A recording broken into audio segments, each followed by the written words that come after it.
The views and opinions expressed on the following program may not necessarily reflect the views of the staff, management, or board of Hope Media Group and KSBJ. It's what's happening around us, in our town, suburb, city, in our community. It's Community Beat with Kim Kasi McKee on 89.3 KSBJ. Well, hello and welcome to Community Beat, where we're keeping you tuned into the topics that are impacting our local communities and helping them thrive. I'm your host, Kim Kasi McKee, Senior Director of Community Relations for KSBJ. And today we're focusing on an organization that does a lot to provide support to families that are impacted by cancer. My guest today is Stephanie Chesson, Development Director with American Cancer Society. Welcome, Stephanie, and thanks so much for joining us today. Yeah, thanks so much for having me, Kim. So, Stephanie, tell us, what is the mission of American Cancer Society? The American Cancer Society is focused on improving the lives of people with cancer and their families through advocacy, research, and patient support. And we want to ensure that everyone has an opportunity to prevent, detect, treat, and survive cancer. Oh, that's awesome. And you guys have been around for quite a while, haven't you? We have. We're celebrating 115 years this year. So very exciting. Wow, what a long, strong history. 115 years this year. Well, congratulations. What a milestone. Thanks. Needless to say, you've not been around for all of those. No, man, I'd be looking really good for my age, all right? I haven't been along for that long, but I've been with ACS about 15 and a half years now. So. Oh, well, there you go. Yeah. 15 of those 115 years. And I share a birthday with the American Cancer Society, which wasn't planned, of course. So, wow. But an interesting little fact. That is amazing. Yeah. Well, Stephanie is going to be sharing with us about some of the initiatives that are going on right now and how others can become involved. So, Stephanie, one of those initiatives is called Road to Recovery, one of your programs, and the critical service it provides for cancer patients in need. Tell us about Road to Recovery. Yeah, so Road to Recovery is a program where we have volunteer drivers that help patients get to and from cancer-related appointments and treatment. It's a very critical program because our number one thing is access to care. And in addition to research, that's one of the biggest factors that can help save lives. So drive patients to their treatment. What's some of the criteria for people what's an ideal person to do that? So to volunteer as a Road to Recovery driver, you have to have a good driving record, a current valid driver's license, access to safe and reliable transportation, so a good car, proof of automobile insurance with adequate coverage, and then there is a training course that we require volunteers to go through at ACS. So once we get through all of those pieces, you're all set. Then we just work with your schedule and you can schedule rides whenever you want. Now, I understand that this is a program that has already been in existence, but after the pandemic, you maybe lost some of your volunteers or things changed a little bit? Yeah, correct. So, of course, just looking out for everyone's safety and patients having compromised immune systems, we did close this volunteer service for COVID. We opened it back up last fall, and so we're currently still trying to build back up that volunteer base to help get patients to where they need to be. Recruiting drivers right now, and we're looking for 10 additional drivers currently. That is awesome. That would be such a unique opportunity for a person who's going to drive someone to treatment. It is. I've spoken with volunteers that have, taken patients, and it's great if you have a flexible schedule. Mm-hmm. I feel like both parties get so much out of it. They form bonds, especially if they've ride with the same person more than once, being on the same schedule. So that's always interesting to hear those stories.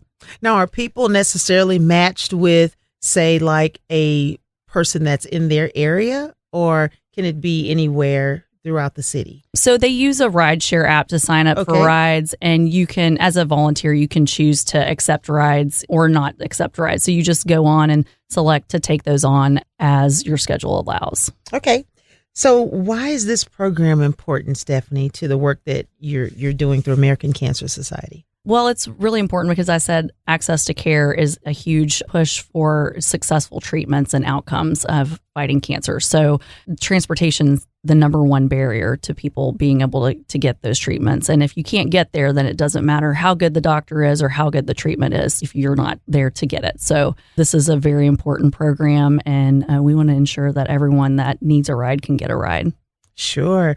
So tell me, how does the program work for a person that needs a ride? How do they begin to make that need known and then get into the system whereby they can access the drivers? Yeah, so they can go to cancer.org/drive or call us at 1-800-227-2345 and go on and complete the process online or with someone on the phone to request a ride. If they are interested in being a driver, once you complete your training, you go on and sign up at cancer.org/drive, or you can call the 800 number, 1-800-227-2345. And you go through and they verify that you meet all of the criteria. You take the required training, and then you're all set to go. You can accept rides, again, based on your availability through that rideshare app.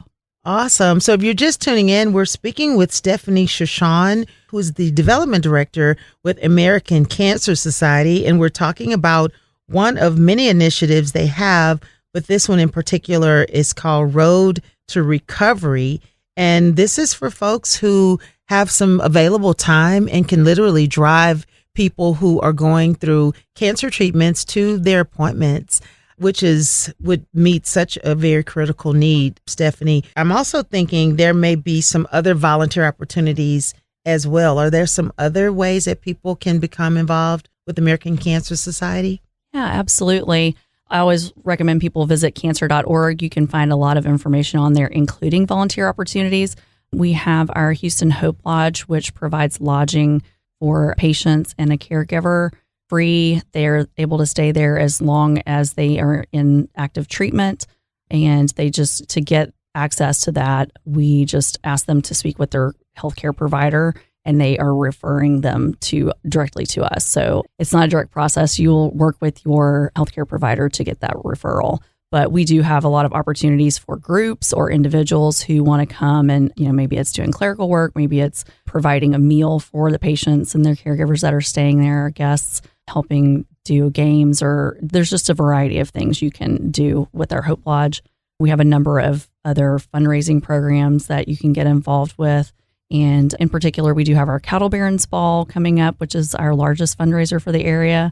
And that's on September 9th. And we have a fabulous committee, but we also have a lot of day of event and week of setup opportunities. So if you're interested in that, you can just call our 1-800 number, 227-2345, or visit cancer.org, and they will get you referred over to us. Speaking of the American Cancer Society's Cattle Barons Ball, tell us more about this famous party with a purpose. Yeah. So as I mentioned, it's our largest fundraiser here in Houston, and it's actually our second largest fundraiser in the nation, gala-wise. This is our 36th annual event, and we're super excited. We've got Texas Oncology is presenting sponsor for us again this year, and we did move locations to the 713 Music Hall at the Post. So we're super excited. We're still going to be downtown, but it's a music venue, and if you've ever heard of Cattle Barons Ball, you probably know that we're known for large entertainment, country acts. So we're super excited to be having Midland headlining this year, and Pat Green's going to be our opener. So it should be a really fun show. Awesome. Will people go to the same place to find out information about your event at cancer.org? They can go there, or they can go directly to our event website, which is cattlebaronsball.org. So easy enough to remember. You can get ticket information, just event information, anything you need to know about Cattle Barons Ball is all right there. So Stephanie, what are some other initiatives that are taking place in the community through American Cancer Society? Thanks for asking. We're doing a lot here that people probably don't realize. I'm sure most everyone knows that we fund research. And here locally in the Houston area, we're currently funding $24.1 million in grants to Houston institutions. Wow. And ACS likes to fund innovative research. So we're always looking for what we think is going to be the next big breakthrough and something that could lead to that. We're also, I mentioned our Houston Hope Lodge here that houses cancer patients and their caregivers while they're going through treatment here. Those operating costs are $1.4 million a year. So annually, we're investing that back into the Houston area and people traveling here to get treatment. We also work with local, hospital systems to provide local prevention and early detection grants. So for screenings, things like HPV vaccinations, to help people that wouldn't be able to have those prevention and early detection opportunities. In addition to the Road to Recovery work that we're doing, we fund transportation grants at those same Houston area health systems. And we do that nationwide. But here locally, we're investing $155,000 in just those, in addition to Road to Recovery, and additionally $105,000 in patient lodging grants. So we're doing things. Not everyone gets to stay at Hope Lodge, so we're trying to add on to that and work with local hotels to get reduced rates as well. So just trying to add on where we can. I know that there's a huge need, and we're trying to make the best impact we can. That is excellent. Well, we will revisit where we started, talking about the need for volunteers in several areas, but specifically right now, wanting to rebuild your volunteer base for the Road to Recovery. And just tell us what those volunteers do and how can they get connected. Yeah, so those volunteer drivers bring their own vehicles and will offer to transport patients to and from cancer-related appointments and treatments. So they're using their own cars, their own time, and truly being a volunteer to help save a life. If they can't get to that treatment, they're not going to have good outcomes. So we're really looking for, at a minimum, of 10 new drivers for this area to help, supplement those that are already helping. They can go, anybody looking for a ride or that is willing to be a volunteer can go to cancer.org/drive to sign up or find out more about that program. If you'll review that criteria for participants, I know that obviously a clean driving record would be important. Yeah. I would also think someone with some flexibility. Talk a little bit about that. Sure. Yeah, you're correct. The good driving record is a requirement. Having a current valid driver's license and access to a safe and reliable vehicle, proof of adequate automobile insurance. And then, of course, once you get signed up and pass all of that, we have a training course that the American Cancer Society requires of volunteers to take. And after all of that, you're all set. You can, be that lifesaver for someone here in Houston. Awesome.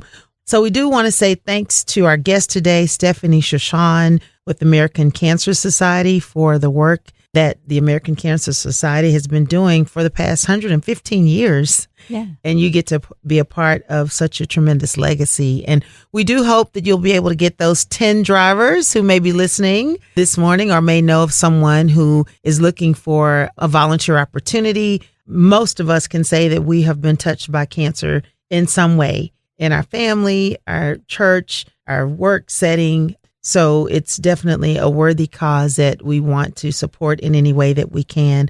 So again, Stephanie, thank you for joining us, and let us know where to go to find out about the Road to Recovery volunteers or any other information for American Cancer Society. Well, thanks for having me on, Kim. And if anybody's interested in getting more information, you can just visit cancer.org/drive or call 1-800-227-2345.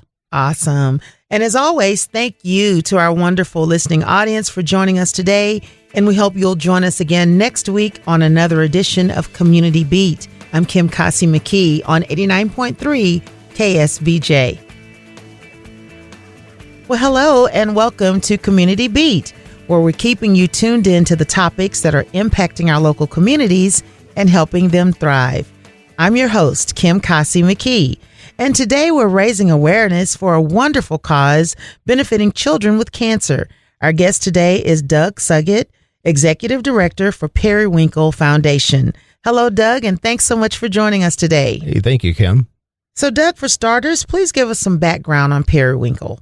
Yeah, the Periwinkle Foundation started 40 years ago. Our founder, Dr. Paul Gerson, was doing his residency at MD Anderson and working at Texas Children's Hospital. And his story is he was walking the children's floor and the cancer floor at the hospital, and he would see dying kids and grieving parents. And he would say, we have to do better than this. So what Dr. Gerson did is he went to Dr. Fernbach, who started the cancer center at Texas Children's Hospital, and said, I hear there's a camp in New York that's for kids with cancer. It's called Camp Hole in the Wall. Paul Newman started that camp. And he said, I know in Texas we can do better than this. So he got the nod, and that was in 1983, 1984. They took about 50 kids out to camp. And as you can imagine, these kids were in the hospital. They had a tremendous time being out at camp, swimming, doing normal things kids could do.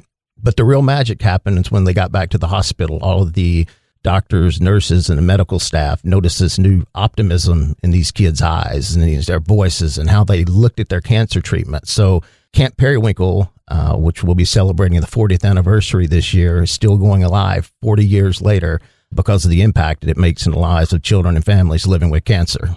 Wow, congratulations on 40 years. So, Doug, how did you personally become involved with Periwinkle? I've had the great privilege of being in the nonprofit sector for the last 25 years. I had 13 amazing years with the National Multiple Sclerosis Society, but in 2010, I found out that the Periwinkle Foundation was looking for an executive director, and a colleague of mine sent me the email, and I'm like, this is me. This is what, this is the next step that I'm meant to take. And 12 and a half years later, I'm still here. And it's been a tremendous honor to meet and work with these kids, with these volunteers, with these medical professionals. They make you a better person. And I don't consider it a job. I tell a lot of people and different donors and volunteers and people that want to be involved that there's times in doing this job, whether it's at one of the camps or it's at the Periwinkle Arts and Medicine program at Texas Children's Hospital, or it's at a survivor retreat, that you realize that what you're doing is so much bigger than you. And I say it's like you're doing God's work because it is so much bigger than you, so much bigger than your organization, so much bigger than your volunteers. And it's just, it's a moment. So I look at it as I'm really have the honor and privilege of living a lifestyle more than a job. What I'm reading in that is it's not just a job, it's a calling. It is, without a doubt. Without a doubt. That's amazing. So tell us about cancer as it relates to children. Yeah, pediatric cancer, it is a challenge. There'll be about 10,000 kids that are diagnosed with cancer. You know, when Periwinkle started 40 years ago, the survival rate was 58% on average. Some type of cancers, it was a lot lower. Today, the cancer survival rate's between 80 and 90%.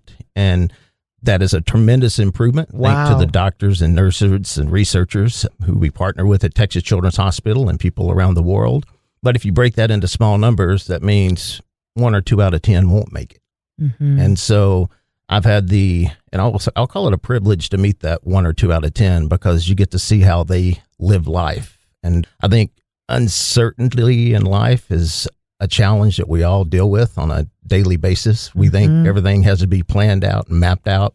But when you get to meet some of these kids and families that are diagnosed with cancer, these kids they're not stressed about uncertainty. They're like living in the moment. And I think that's the way God wants us to live in the moment, right. Not in time. And I've got a piece of art in my office. Part of the programs that we do is making a mark. It's part of the Arts and Medicine program. And it's a photo of a watch that's on the wall. And the quote from the kid on the back says, live in the moment, not in time. And so there's so many times during my life when I'm trying to rush to a meeting or whatever I'm trying to do next, I look at that and I remember, hey, live in this moment, live in this time. And so they teach you a lot. They teach you a whole lot about life. I hear that time and time again from parents and families who support children with cancer or other life-threatening conditions, how it's our tendency our hearts go out to them and you feel sorry for them, if you will. But I hear about the strength and the courage of these children and the things that they say to even encourage their parents and the people around them to do just what you're saying, to continue to celebrate life and just take it as it comes with all of its challenges, just living with childlike wonder. It is. In that very moment. You're exactly right. I mean, these kids, obviously they're going through a lot with their cancer treatment and just being able to provide outlets for socialization and self-expression, whether that's through one of the 7 camps that we do throughout the year, through the Periwinkle Arts and Medicine program that's at Texas Children's Hospital, or through our survivor programs. You get to see these kids, being kids and living life. There's a number of times I'm at the hospital and you can see some of the families, you can see the worry in their eye. Of course. But these kids are running around participating in some of the activities, and they're living life to the fullest. And they have no idea what's really ahead of them. But like I said earlier, they're living in the moment. And that's what Periwinkle's about. That's amazing. What are some of your notable programs? So Camp Periwinkle is our signature summer camp. It's a week-long summer camp for children 7 through 15 years of age. These kids also get to take siblings as well, because cancer not only affects the patient, it affects the entire family. And one beautiful thing about all of our programs, not just Camp Periwinkle, is they're able to have their siblings participate with them. And the magic is a lot of times a sibling may not understand why their brother or sister is getting all the attention. They can think it's attention. Sure. But they're going through a battle of cancer. And so when they go out and meet other siblings and so forth, they develop a better understanding of what their brother or sister is going through, which makes them stronger as well. And so Camp Periwinkle's the big summer camp. We'll take close to 200 kids out to Camp for All in Burton, Texas. Wow. For teenagers, twice a year, we do a camp called Camp YOLO. You only live once. Too bad they didn't trademark it back in the day, because it's been around for 25 years. And it's for teens, not only with cancer, but cardiac, renal, numerous other service lines at Texas Children's Hospital participates in that weekend camp. There's a family camp designed for families who have children who are newly diagnosed with cancer. And so they can meet other families and develop those strong networks and bonds. And pretty much we've got a day camp going on right now at St. Vincent de Paul Catholic Church in Houston, Texas. And we've got about 50 kids that are going out to camp for the day and doing all the camp activities at the church. As a matter of fact, yesterday they were at the Houston Fire Department getting to do some fire training and, squirt the big fire hoses and everything. How and fun. So camps are kind of a trademark of what we do. As mentioned earlier, the Periwinkle Arts and Medicine program is a program that happens 365 days a year at Texas Children's Hospital. We partner with other arts groups and so forth to come into the cancer center and work with the kids while they're going through their cancer treatment. And everyone from the Houston Symphony to Riders in the School, Purple Songs Can Fly, all these artists come in and do activities and so forth with the children while they're going through their cancer treatment. One signature part that I always like to highlight is postcards from the road. So September's Childhood Cancer Awareness Month. And throughout the year, kids will produce art or they'll write poetry. And it is given to the Periwinkle Foundation. And in September, we'll display about 300 pieces of art at the auxiliary bridge at Texas Children's Hospital. And so people can go by and look at the art. But the coolest part of this, in my opinion, is there's postcards there. And this exhibit travels around the city of Houston, even to Houston airport systems as well. And people can write postcards as to what that kid's piece of art meant to them. Oh, I love that. We get all of these postcards that are given back to our office, and then we mail them out to the kids, the cancer patients. So it's meaningful on a lot of different levels. It impacts the kids and the families. It impacts, I think, the community and the world as well. But that's a signature piece. And then last but not least, our survivors, our long-term survivors are truly amazing. They come back as volunteers, whether it's a camp counselor, whether it's supporting our events, volunteering our office on a day-to-day basis, and they just do a tremendous job and are really the heart and soul of the organization. Yes, talking about full circle to have them come back and serve. That is amazing. Well, we talked a little bit about the fact that you're no longer just in Texas Children's Hospital. What's the extent of the areas you service? So Periwinkle, when it started, we're specifically in the Med Center and with Texas Children's Hospital, and we've gladly and graciously have had that partnership now for 40 years. As Texas Children's Hospital has grown, we're now in the Woodlands location, at the Katy location, and at the Vannie Cook Clinic in McAllen, Texas. The Texas Children's Cancer and Hematology Center manages that clinic, and we see a lot of kids from the valley in that area that are going through their cancer treatment and have access to our programs. Texas Children's will be opening a new facility in Austin in 2024, and we'll be providing programs and services in that market as well. And from a footprint standpoint, our goal is wherever there's a Texas Children's Cancer Center, that all those kids and families have access to our programs free of charge. So we are following the footprint of Texas Children's, and we'll hopefully be doing this for the next 40 years. Now, how does families, how do they come to learn about Periwinkle Foundation? Is that automatic when they go to one of Texas Children's hospitals that they'll find that out? Yeah, I would say a combination of ways. Through the doctors and nurses and staff at Texas Children's Hospital, we promote the different activities and things that we do throughout the year. Okay. One big thing is a lot of the doctors and nurses that are there, and medical staff and child law specialists, they come out as counselors and volunteers to camp. Okay. As a matter of fact, Dr. Zoanne Dreyer, who's on our board of directors, has been coming to camp for 35 plus years. And wow. It's a big part of her life. Beautiful. Dr. Tim Perea, just to name a few, Periwinkle's a part of their life and a part of their treatment. And I think they say it best. Dr. Susan Blaney, who heads up the Cancer Center, I've heard her say numerous times that Periwinkle programs are a key part of the whole treatment process. We know that Texas Children's Hospital does a tremendous job focusing on the treatment of kids.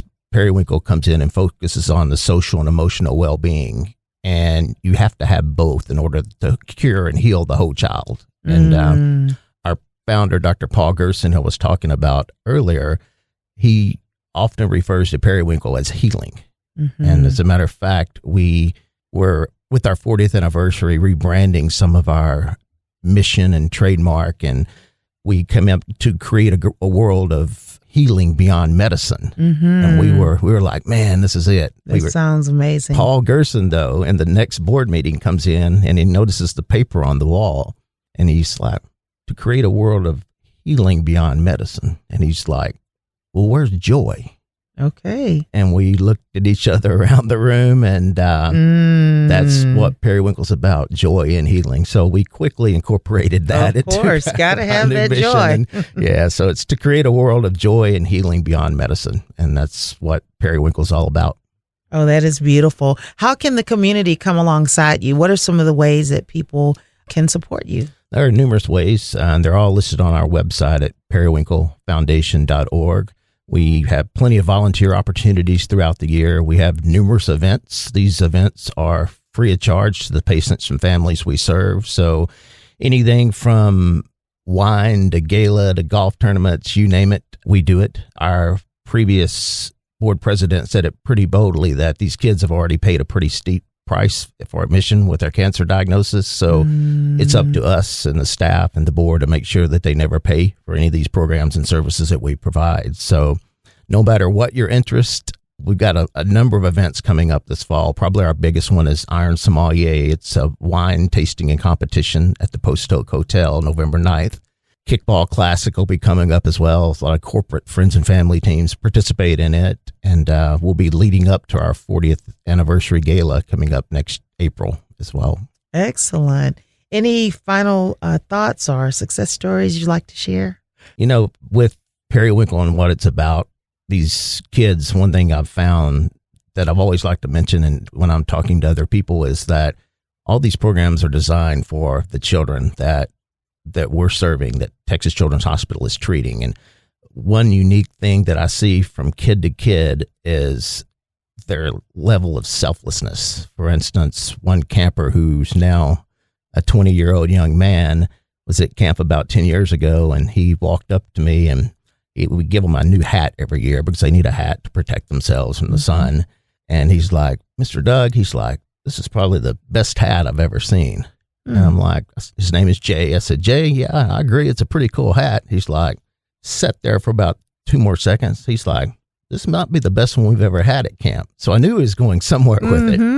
And I said, yeah, Jay, I can't take credit for that. That was Larry and the committee. They pick out all the hats and shirts and everything. And then he just not even 30 seconds later, he said, Doug, do you think I can get another hat?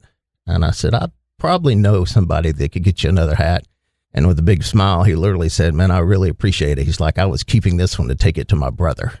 So when they're at camp and they're like, it's all about them, and that's the way it's designed. Yes. They're thinking about their family and how they can share some of that love and magic that they get there that they may not be getting other places. And so these kids are selfless, and they teach you how to live, and they teach society to be a better place. Awesome. Well, Doug, thank you so much. Thank you for having me. I really appreciate it. Absolutely. Well, much success to Periwinkle Foundation in your 40th anniversary. May you continue to do the good works that you're doing to serve these children with cancer and their families. All right. And again, to find out more about Periwinkle Foundation, go to periwinklefoundation.org. And as always, thank you, our wonderful listening audience, for joining us today. And we hope you'll join us again next week for another edition of Community Beat. I'm Kim Kasi McKee for 89.3 KSBJ. Thanks for joining us for Community Beat with Kim Kasi McKee. Join us every Saturday morning at 5:30 on 89.3 KSBJ.